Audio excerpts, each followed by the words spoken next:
Assalamualaikum warahmatullahi wabarakatuh. Perkenalkan, nama saya Vivi Lufiana, NIM 5301011946, Program Studi Sejarah Peradaban Islam, Fakultas Usuluddin Adab dan Humaniora, IAIN Salatiga.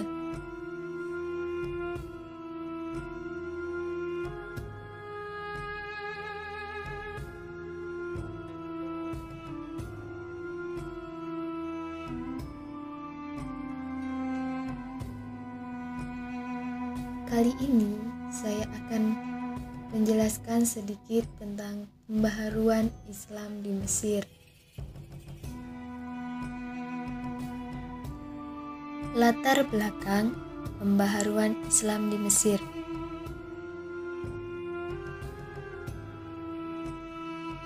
Mesir sebelum datangnya Napoleon. Mesir adalah salah satu wilayah subur yang menjadi rebutan para penguasa pada zaman itu. Letak strategis Mesir tepatnya di daerah Bulan Sabit yang menjadi daerah perlintasan dagang Hindia dan Eropa melalui Laut Merah. Lintas dagang ke Italia melalui Laut Tengah yang berdekatan dengan Bizantium. Bila ditinjau dari peta politik, Mesir merupakan daerah strategis yang berdekatan dengan wilayah-wilayah ternama sebagai pusat pemerintahan raja-raja atau khalifah seperti kota Syam, Palestina, Hijaz, juga berdekatan dengan Mekah dan Madinah, serta Damaskus dan Baghdad. Kemudian, pada abad ke-17 Masehi, kekuatan kesultanan dan kerajaan mulai memudar karena sebagian besar negara dikuasai oleh Barat. Kemunduran berlanjut pada masa Sultan Salim pada tahun 1566 sampai 1573. Pada dekade ini tercatat laut yang dipimpin oleh Don Juan dari Spanyol sehingga Utsmani kehilangan Tunisia. Dari uraian di atas, kita dapat menggambarkan bagaimana lemahnya Mesir pada saat itu, sehingga Napoleon dengan mudahnya masuk ke Mesir.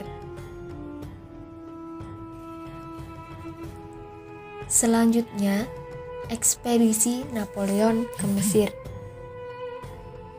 Mesir yang kala itu dikuasai oleh kerajaan Utsmani dapat dikuasai oleh Napoleon dengan alasan ekspedisi Napoleon amat berarti bagi masyarakat Mesir. Sebagai titik awal dari perkembangan pemikiran untuk memperoleh kemajuan di berbagai bidang kehidupan yang sebelumnya telah dilupakan. Ekspansi Eropa pada abad ke-17 merupakan suatu bentuk baru yang dimulai dengan perundingan Eropa dan pemerintahan Utsmani guna membentuk aliansi menghadapi Inggris. Kecerdikan politik ini berjalan baik.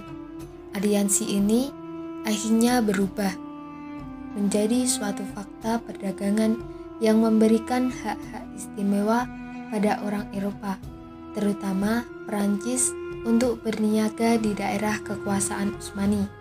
Orang-orang Perancis dilindungi keselamatan jiwanya dan hartanya juga kebebasan beragamanya. Penguasaan terhadap Mesir ini merupakan usaha Napoleon untuk memutuskan komunikasi antara Inggris di barat dengan India di timur. Di samping itu, Perancis perlu memasarkan industri mereka. Penetrasi Perancis ini telah berkembang dengan cepat. Napoleon rombongan ini terdapat 500 kaum sipil dan 500 wanita, di antara mereka terdapat 16 ahli dalam berbagai bidang ilmu pengetahuan. Di samping kemajuan materi ini, Napoleon juga membawa ide-ide baru yang sangat berpengaruh, bahkan dapat merubah pola pikir orang-orang Mesir pada waktu itu. Ide-ide tersebut antara lain, yang pertama, sistem pemerintahan republik, yang kedua, persamaan, yang ketiga, kebangsaan. Menjelang abad ke-18, tampak tanda-tanda kebangkitan budaya Mesir secara spontanitas. Kebangkitan ini merupakan gerakan internal yang muncul dari dalam negeri. Selanjutnya, terdapat tokoh-tokoh pembaruan Islam di Mesir. Tokoh yang pertama yaitu Muhammad Ali Pasha. Muhammad Ali adalah seorang keturunan Turki yang lahir di Kavala, Yunani pada tahun 1765, yang asal keluarganya itu konon dari Korce di Albania, dan ia meninggal di Mesir pada tahun 1849. Ayahnya bernama Ibrahim Aga yang memimpin sejumlah unit kecil prajurit guna untuk menjaga jalanan yang ada di negerinya itu. Selain itu, orang tuanya bekerja sebagai seorang penjual rokok. Dari kecil, Muhammad Ali harus bekerja. Ia tidak memperoleh kesempatan untuk masuk sekolah. Dengan itu, ia tidak pandai membaca maupun menulis. Meskipun ia tak pandai membaca atau menulis, namun ia adalah seorang anak yang cerdas dan pemberani. Setelah berhasil mengusir Napoleon dari Mesir, ia diangkat menjadi jenderal pada tahun 1801. Pada bulan November 1805, ia menjadi penguasa di Mesir, dan pada tahun 1806 diangkat sebagai wali Mesir dengan gelar Pasha. Tahun 1807 berhasil mengusir Inggris dari Rosetta.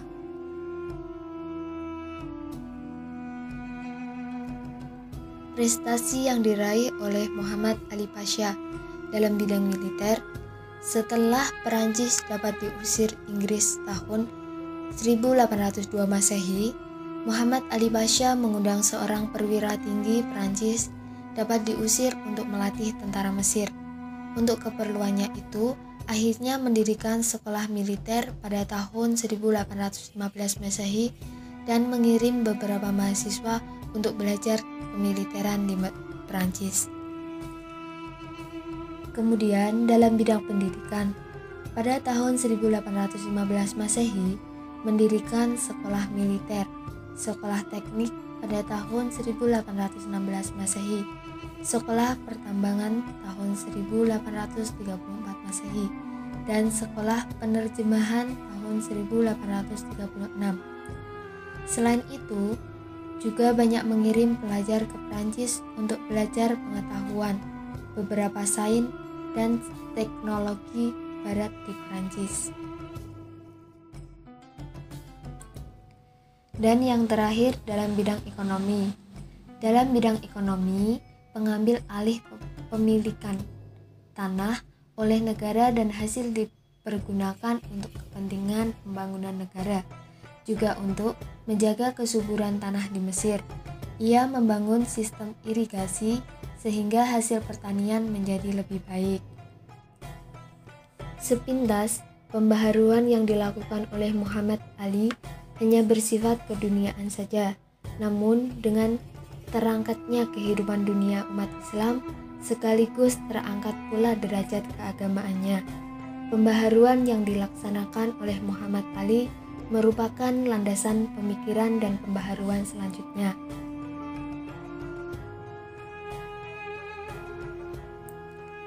Selanjutnya, tokoh yang kedua yaitu Al-Tahtawi.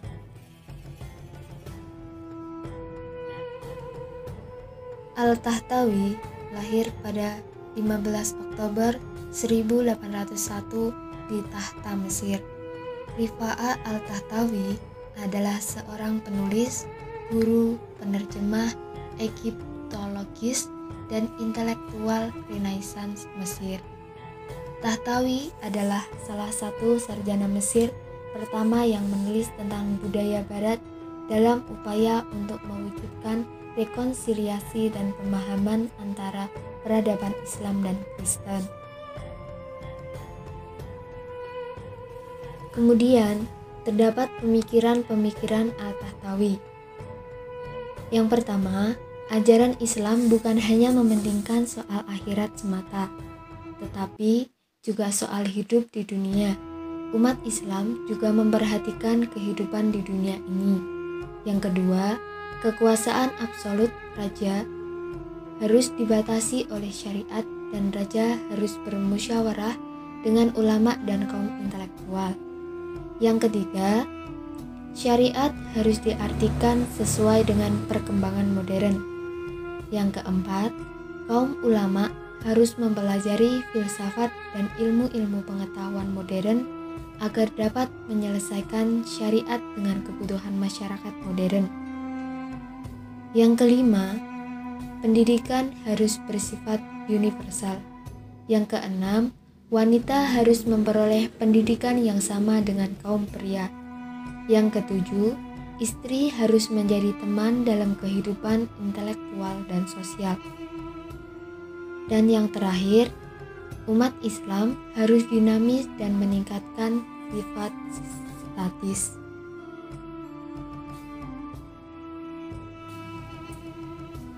Tokoh yang ketiga yaitu Jamaluddin Al-Afghani.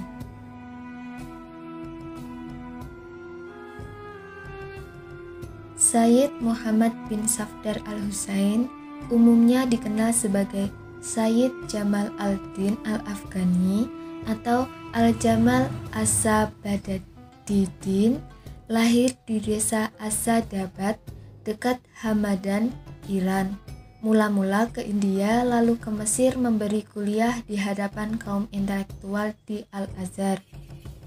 Di antara muridnya yang terkenal adalah Muhammad Abduh dan Sa'ad Zaghloul. Karena persoalan politik di Mesir, Jamaluddin pergi ke Paris.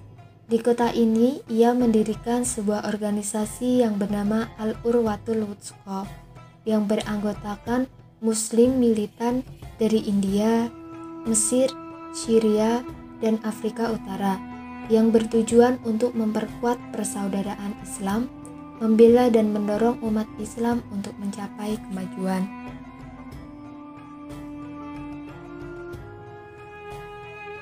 Kemudian, terdapat ide-ide dari Jamaluddin Al-Afghani. Yang pertama, untuk mengembalikan kejayaan umat Islam di masa lalu dan sekaligus menghadapi dunia modern. Umat Islam harus kembali kepada ajaran Islam yang murni, dan memahami Islam harus dengan resiko dan kebebasan. Yang kedua, corak pemerintahan autokrasi dan absolut harus diganti dengan pemerintahan demokratis. Yang ketiga, kepala negara harus bermusyawarah dengan pemuka masyarakat yang berpengalaman. Yang keempat, kepala negara harus tunduk kepada undang-undang. Yang kelima, kemunduran umat Islam dalam bidang politik disebabkan karena terjadinya perpecahan dalam umat Islam itu sendiri. Yang keenam, tidak ada pemisah antara agama dan politik. Yang ketujuh, pan-islamisme atau rasa solidaritas antara umat Islam harus dihidupkan. Tokoh yang keempat yaitu Muhammad Abduh.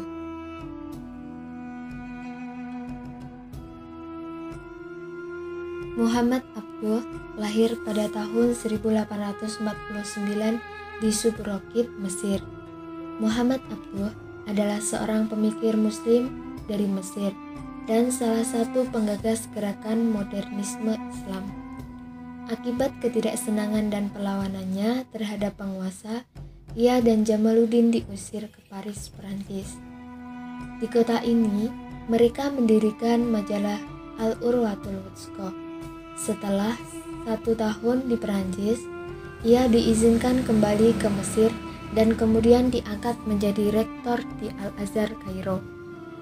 Sebagai rektor di Al-Azhar, ia memasukkan kurikulum filsafat dalam pendidikan di Al-Azhar.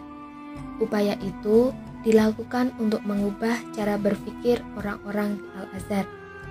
Usahanya mendapatkan tantangan keras dari para Syekh Al-Azhar lainnya yang masih berpikiran kolot. Oleh karena itu, usaha pembaruan yang dilakukannya lewat pendidikan di Al-Azhar tidak berhasil. Kemudian, ide-ide dari Muhammad Abduh. Yang pertama, penghapusan faham junub yang berkembang di dunia Islam saat ini. Yang kedua, pembukaan pintu ijtihad karena ijtihad merupakan dasar yang penting dalam menginterpretasikan kembali ajaran Islam. Yang ketiga, penghargaan terhadap akal. Abduh mengatakan bahwa Islam adalah agama rasional yang sejalan dengan akal, sebab akal lah ilmu pengetahuan maju. Yang keempat, kekuasaan negara harus dibatasi oleh konstitusi yang telah dibuat oleh negara yang bersangkutan. Yang kelima, memodernisasikan sistem pendidikan Islam di Al-Azhar. Yang keenam, Islam maju harus melalui pendidikan. Tokoh yang terakhir yaitu Muhammad Rashid Ridho. Rashid bin Ali Ridho bin Syamsuddin bin Bahauddin Al-Qalmuni Al-Husaini dikenal sebagai Rashid Ridho adalah seorang intelektual muslim dari Suriah yang mengembangkan gagasan modernisme Islam yang awalnya digagas oleh Jamaluddin Al-Afghani dan Muhammad Abduh. Lahir pada 23 September 1865 di Kolamun, Lebanon. Kemudian, ia melanjutkan pendidikan tingginya di Al-Azhar pada tahun 1898 Masehi dan berguru pada Muhammad Abduh. Rashid Ridho menerbitkan majalah Al-Manar yang memiliki tujuan yang sama dengan Al-Urwatul Wusqa. Di antaranya adalah pembaharuan di bidang agama, sosial, ekonomi, dan memberantas kufarat dan bid'ah. Kemudian, ide-ide Muhammad Rashid Ridho. Yang pertama, menumbuhkan sikap aktif dan dinamis di kalangan umat. Yang kedua, umat harus meninggalkan sikap fatalitasme. Yang ketiga, akal dapat dipergunakan untuk menafsirkan ayat maupun hadis dengan tidak meninggalkan prinsip umum. Yang keempat, umat Islam harus menguasai sains dan teknologi jika ingin maju. Yang kelima, kemunduran umat Islam disebabkan karena banyaknya unsur bid'ah dan kufarat yang masuk ke dalam ajaran Islam. Yang keenam, kebahagiaan di dunia dan di akhirat diperoleh melalui hukum alam yang diciptakan oleh Allah. Yang ketujuh, perlunya menghidupkan kembali sistem pemerintahan khalifah. Yang kedelapan, khalifah haruslah seorang mujtahid besar yang dengan bantuan para ulama dalam menerapkan prinsip-prinsip hukum Islam sesuai dengan tuntutan zaman. Akar-akar filsafat Islam di Mesir abad modern. Akar pemikiran modern itu terdiri atas 3 hal, yaitu turas lama yang jauh sebagai perpanjangan dari pemikiran Arab modern. Turas lama yang dekat yaitu turas barat. Semenjak terjadi kontak dengan dunia Islam, gelombang pertama dengan Yunani dan Romawi, dan yang ketiga kontak dengan barat modern semenjak kedatangan Perancis ke Mesir.